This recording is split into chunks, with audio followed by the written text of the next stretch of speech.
The meeting will come to order at 3 p.m. We'll begin with the Pledge of Allegiance. Everybody please stand. I pledge allegiance to the flag of the United States of America and to the republic for which it stands, one nation, under God, indivisible, with liberty and justice for all. All right, we have any actions to be taken out of closed session? Report it. I neglected to report in the last closed session last week, which was November 9th? November 9th. The board did take action in closed session with regard to the QSA litigation to create a ad hoc subcommittee of 2 board members, Director Menville and Director Hanks, to meet on occasion with staff and council and report back to the board concerning the status of the QSA litigation. So I want to report that now. All right, thank you. Approval of agenda. Items will be pulled. Director Sanchez, I would like to pull number 5 from consent for discussion, and also number 9 from action. That deals with the water department, and that should be discussed in El Centro, not in La Quinta. All So right. I would like to delete number 9 and bring it back to the next regular meeting in El Centro. As well as the supplemental agenda item. Yes. President Sanchez, we'd ask that the supplemental item be deferred until a special meeting to be held a week from today at 9 a.m. All right. Not 10 o'clock? At 10 a.m. Thank you. All right. I've got a question for Director Mendoza. On item 5, do you want to pull that completely off? No, Because I believe we're waiting on a risk management report. Yeah, it needs to be pulled. pull. There's staff had asked to have it pulled because they were waiting on a risk Oh, management. staff wanted to have it pulled? Yes. Oh, I wanted to pull for discussion. No, that's fine. We can, if that's pulled, then that was your Okay. recommendation, Dr. Koch?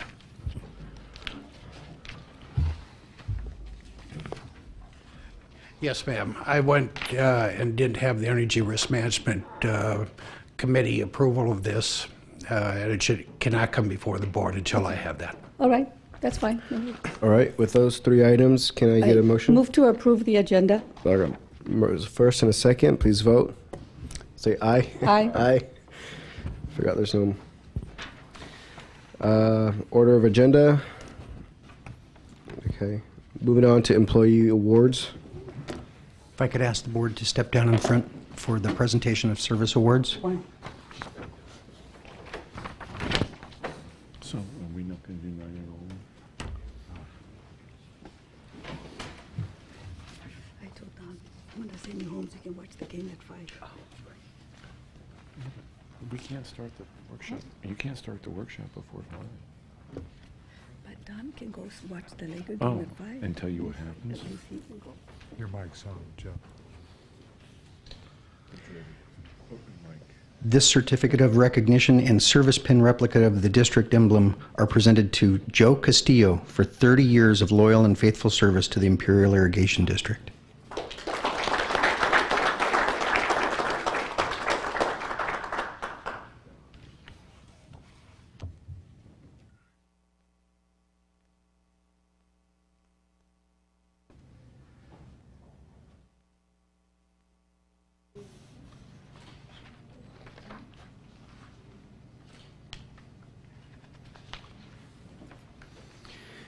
Is there anybody else present that is here for a service award? If not, that concludes our service award presentations. Thank you.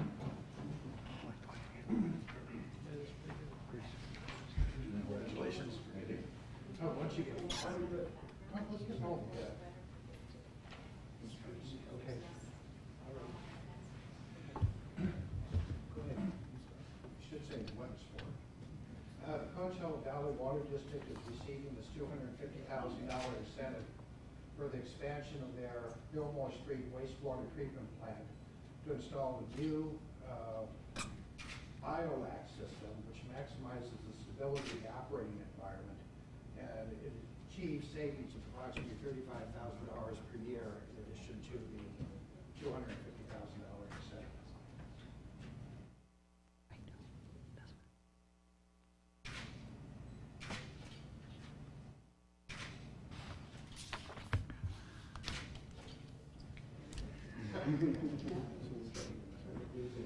Thank you very much. Congratulations. Thank you, appreciate it. Thank you. It's been very helpful. Yeah, we're gonna change the name on that. We have to change the name on that. We have three presentations, we don't need to choose. Centro,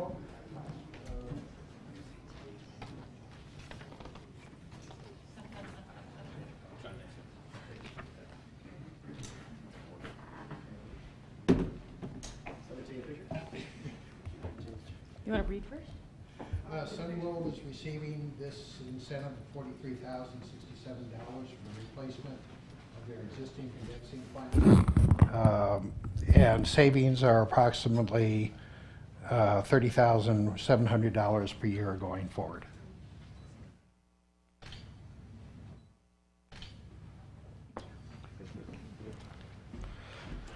Congratulations. Thank you.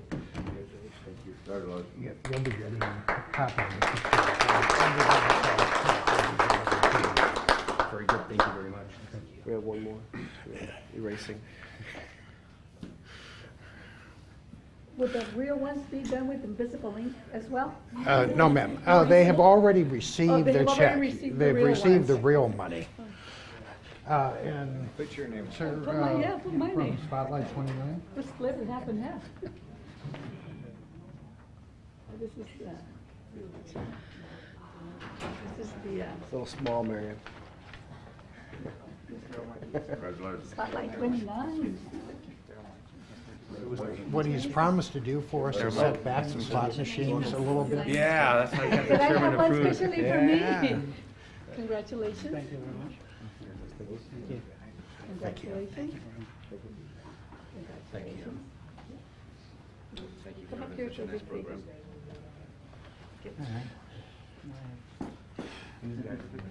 And Spotlight 29 Casino is receiving their incentive for installation of a new chilled hot cooling system that saves approximately $30,000 per year, plus over 1.5 million pounds per year of CO2 emissions.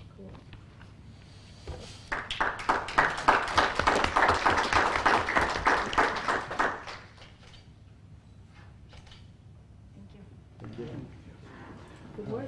Thank you very much again. And we'll be sending you the check and the pictures fairly quickly. Let me put the good news. You're welcome. Good work, you guys. Thank you.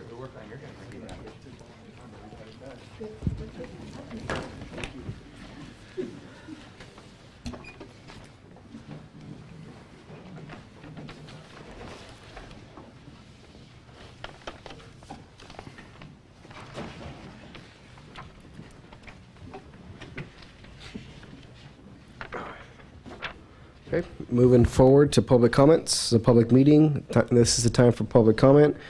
You may address the board on items that are within the subject matter jurisdiction of IID, but not an item on the agenda. Those who wish to address the board, come to the microphone, state your name and address for the record. Okay, moving on to, since there is no public comment, moving on to comments from the board. Director Mendoza? No comment. I have no comment. Director Menville? No comments, thank you. Director Hanks? No comment. Moving on to consent. Have a motion? Move to approve. First, second, please say aye. Aye. Those disapprove? None. Going on to information governance, energy compliance update.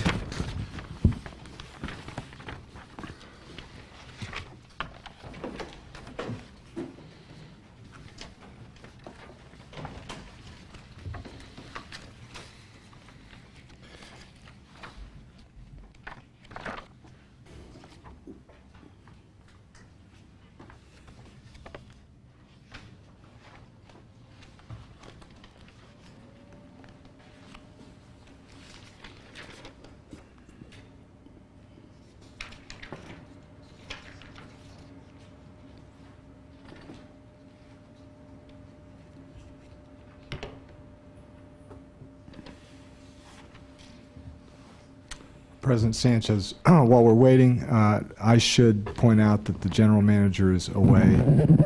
He's in Washington, D.C. through this week on water and energy matters. Thank you.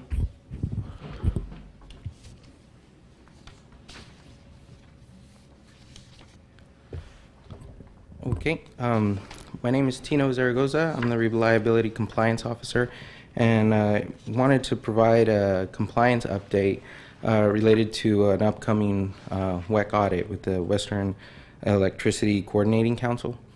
What we have is I'll provide a short background and then talk a little bit more about the preparation that's gone on. The U.S. Energy Policy Act of 2005 authorized the creation of an electric reliability organization. FERC, the Federal Energy and Regulatory Commission, then certified NERC, the North American Reliability Council, as that ERO, Electric Reliability.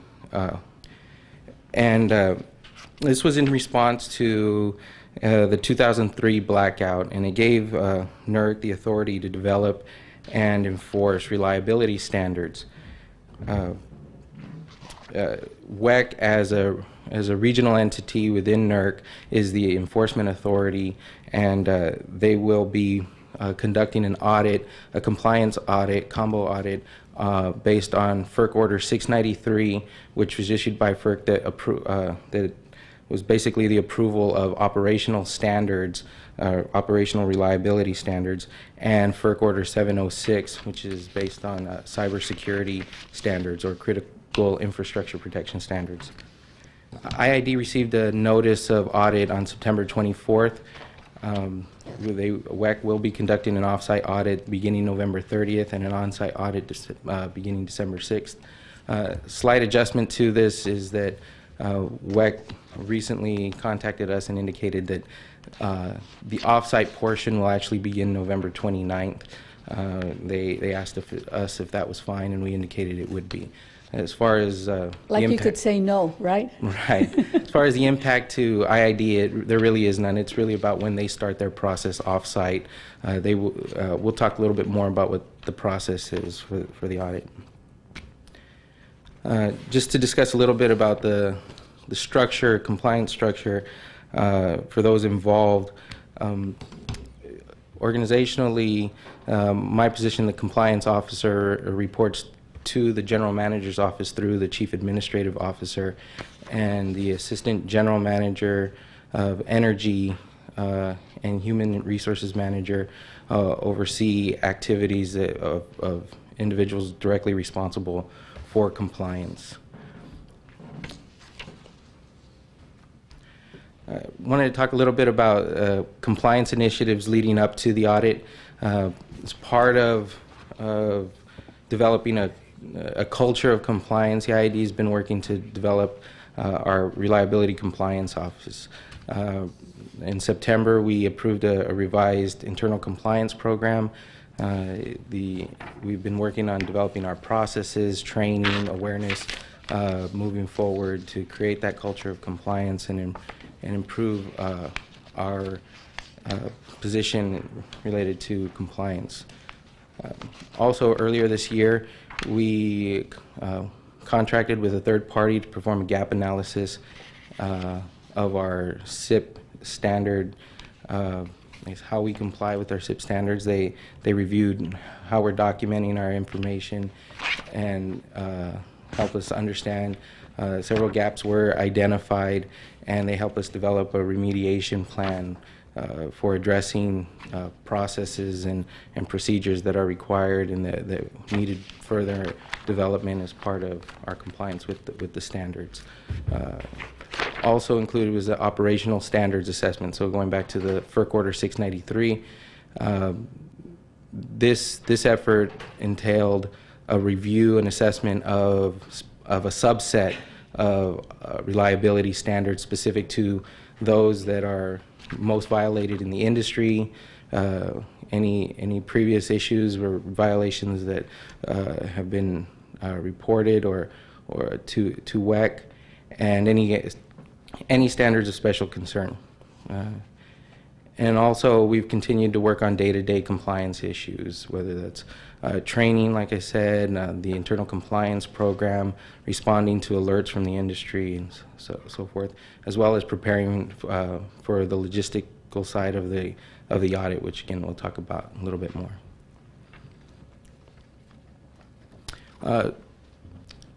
We were on the calendar for a while prior to the audit. We have been preparing, but as of September 24th, we received our official audit notice.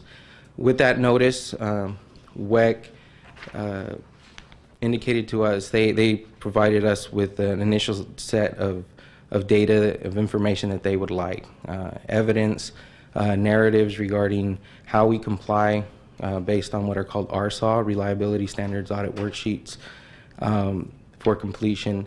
It's quite an effort over the last few months from those involved in the processing throughout the Energy Department and other sections responsible for compliance. There are 61 actively monitored standards over 233 requirements. There are many more sub-requirements within those standards. In compiling the information, there was over 2,400 files submitted as part of the pre-audit data request, as well as the completion of a survey regarding our internal compliance program. Part of the audit notice also was specifics that WEC was looking for in terms of a meeting room. They asked for a large conference room. This is actually, as they indicated, since it is a 693 operational standards and 706 cybersecurity standard audit, it really will feel in a lot of ways to us like two audits. They're really separate in a lot of ways, but they do request one room, a couple of interview rooms, one main room, a couple of interview rooms, and then another separate documentation review room. So we've been working to accommodate their needs as requested. Also, we understand, and they've indicated that they will be taking a site tour of, they haven't told us specifically where, but they will be visiting facilities such as the control center and possibly other substations. And as part of that preparation, we've been organizing meetings to make sure that all those that need to be involved, so the auditors have so we follow the proper safety requirements and take into account any security requirements, that all that is discussed ahead of time, so we can give them the access they need, but also make sure that security and safety is taken into account. In addition, their notice includes logistical items like meals, which they do pay for, office supplies, which they pay for.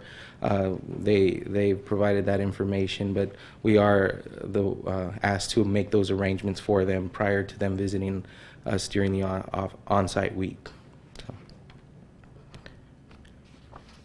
During the off-site audit, which again is initially expected to start November 30th, but they will be starting a day early. They will review the information that we provided to them ahead of time.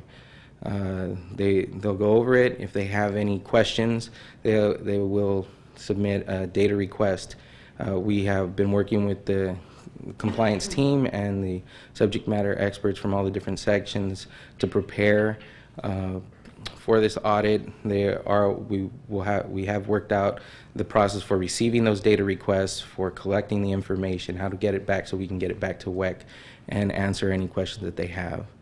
Also part of the process during that off-site week, we could be asked for interviews. In this case, since they're off-site, they would be conference call interviews where we'd answer any questions they have, as well as daily closeout meetings that they indicate they will conduct. They will give us an idea on a day-to-day basis where we stand and any issues that they're finding or how things are going. On December 6th, they will be on site. It will be a team of about 20 auditors at this point, and half of those will be SIP auditors, and the other half will be operational auditors. Again, they will take site tours. They will conduct on the first day an initial presentation and tell us why they're performing the audit and what the process will be like. They also give us an opportunity to present to them information about our organization as well as our internal compliance program. But during that week, they will be in the audit room. They will be reviewing any information that we've provided to them and asking us for additional information if they need it. As with the conference calls during the offsite week, they will likely ask for interviews of subject matter experts to get more clarification on compliance, on the evidence, as well as I mentioned, take site tours. They also provide IID with an opportunity to sit down through an interview and discuss our internal compliance program. Again, the internal compliance program it's not required, but it can help entities, if there are violations found, mitigate the consequences of those violations. And again, they conduct daily closeout meetings to inform the entities, inform IID where they're at as they move through the audit. And by the end of that week, December 10th, they will have prepared a preliminary report that they will present to the IID with regard to their findings for the audit. That's pretty much what I have. Does the board have any questions? No, for my information, WEC, that covers how many western states? I don't. Can you come to the mic, please, Mr. McCann?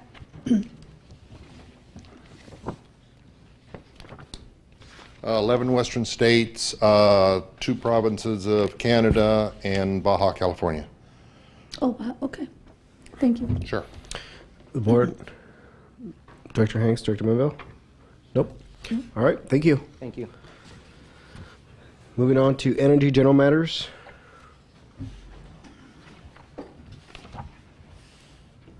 I just have one item, and that is to, Dr. Brady wanted me to make sure that I personally announced that after a long and very exhaustive search for a new Assistant General Manager of Energy, and I might repeat, very long search, Dr. Brady selected Dr. David Koch as replacement for my interim services. His effective date of starting is December 11th.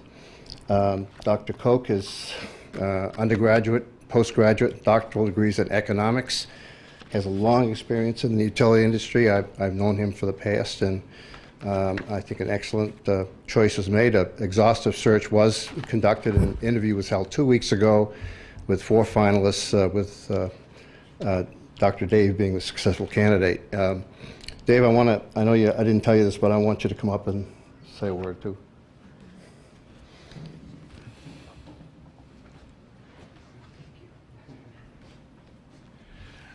Thank you, directors. I look forward to accepting this position and fulfilling the duties going forward. It's going to be a challenging 3 or 4 years coming up as we have to meet new legislative and regulatory requirements, as we have the cluster study going forward and the development of renewable resources here in the valley. It's going to be fun. So I look forward to it. Does the board have any questions? Yeah, are you going to fix the ECA for us, Dr. Code? I will definitely work on it, sir. I just With like Mr. Broken. I'd just like to say congratulations and look forward to working with you as the energy manager. And we do have some issues here at the district, and I hope that you can help us resolve those issues. Yes, ma'am.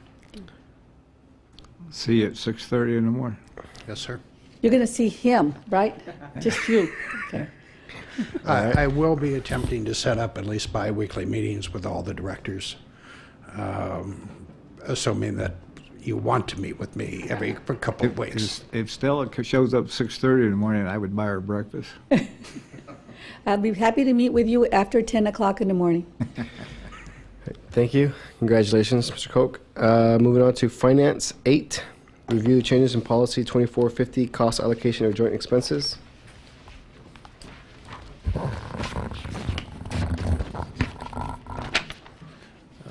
This afternoon, we have in front of you for informational item. It's policy number 2450, cost allocation of joint expenses.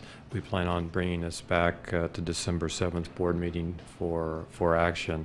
What we're really talking about here when we talk about joint expenses is allocation of administrative and general expenses that can't be charged or are difficult to charge directly to either water or energy.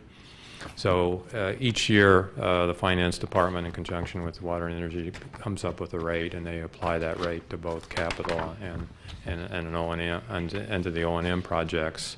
The one change that we have or suggesting to make is that on some of the larger projects, we've pretty much determined it's not fair to that project to charge the full rate, mainly because, as an example,